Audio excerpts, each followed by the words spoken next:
Oke, di video kali ini saya akan berbagi cerita mistis, cerita horor.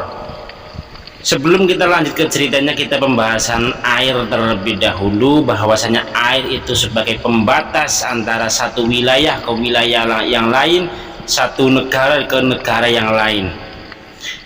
Di video kali ini saya akan berbagi pengalaman tentang cerita seseorang yang pernah terkena pelet atau santet, kesemsem sama orang, atau kita sebut sebagai semar mesem atau yang lain sebagainya ya. Jadi ada seorang pemuda yang jomblo terus. Nah, dia pergi ke orang pintar, dia minta semar mesem dan alat untuk memelet lah seorang wanita ya, yang dia cintai pastinya. Dia berhasil membuat wanita itu tercinta sama dia, terkelepek-kelepek sama dia,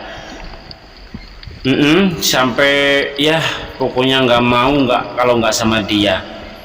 Dari pihak keluarga semuanya heran, kenapa ya yang tadinya tidak disuka kok sekarang malah jadi suka beneran, suka lebih dari orang yang suka, malah melebihi orang tuanya sendiri. Setelah ditelusuri, dicari tahu, ternyata anggapan orang tua ini berpikir bahwasanya anak saya itu dipelet kayaknya sama pemuda. Nah, setelah sampai di situ orang tua itu tidak berhenti berpikir, dia pergi ke, bukan dukun ya, ini namanya bukan dukun. Kamu nanya ini dukun apa bukan? Bukan, ini namanya ustadz atau orang pintar ya, kiai ini ya. Dia pergi ke rumah kiai, dia bertanya bagaimana cara menghilangkan pelet.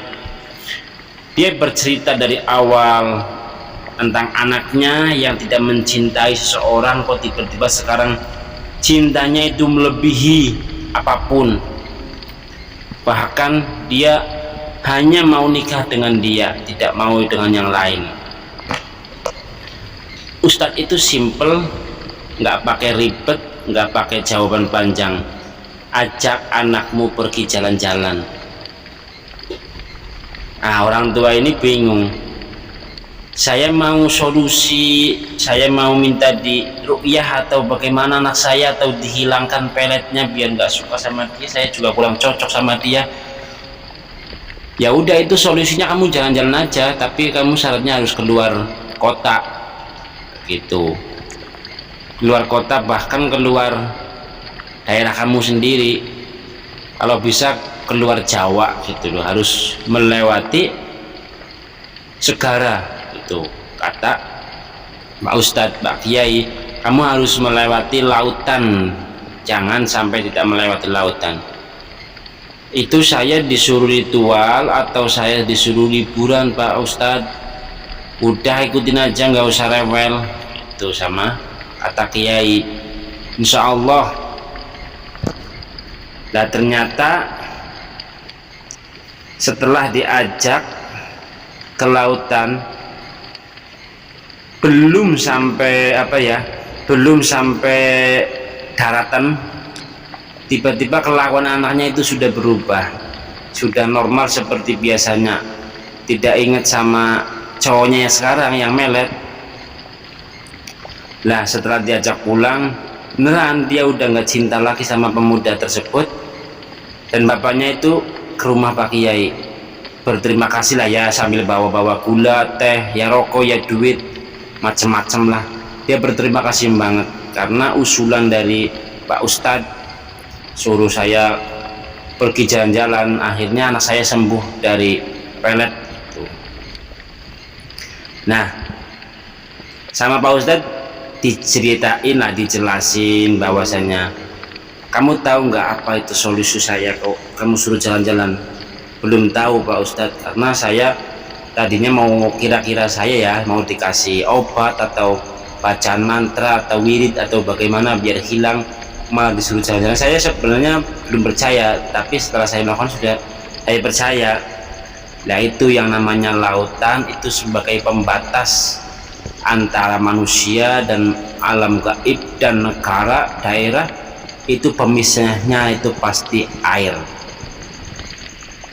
Mau beda sawah pun itu dibatasi dengan air. Negara Indonesia dan negara Malaysia itu perbatasannya itu dengan air.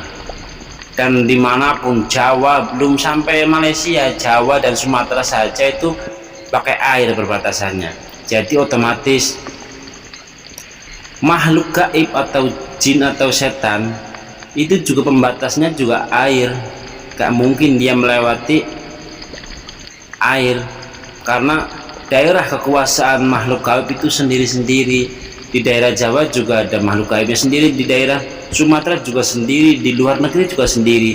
Jadi kalau kamu itu anaknya kena pelet, ajaklah ke laut, pasti setannya peletnya itu kan termasuk itu ada jinnya di tubuh anak kamu lah, pasti itu keluar secara sendiri. Nggak mungkin, dia nggak berani masuk daerah wilayah seseorang, makhluk gaib orang, nggak mungkin dia masuk tempat orang lain. Tetap dia langsung keluar dari raga anakmu, dia keluar sendiri, pulang ke tempat asalnya, yaitu Jawa. Kalau di Jawa, kalau di Sumatera ya di Sumatera. Nggak mungkin, itu pasti keluar. Artinya anak kamu sudah sembuh kan? Nah, jadi kesimpulannya begini, manusia juga pembatasnya air, makhluk gaib juga pembatasnya air, katakanlah lautan, itu pasti ada daerah kekuasaannya sendiri-sendiri. Jadi udah paham kan cerita saya sih, kita bisa simpulkan sendiri. Terima kasih. Cukup sekian. Assalamualaikum warahmatullahi wabarakatuh.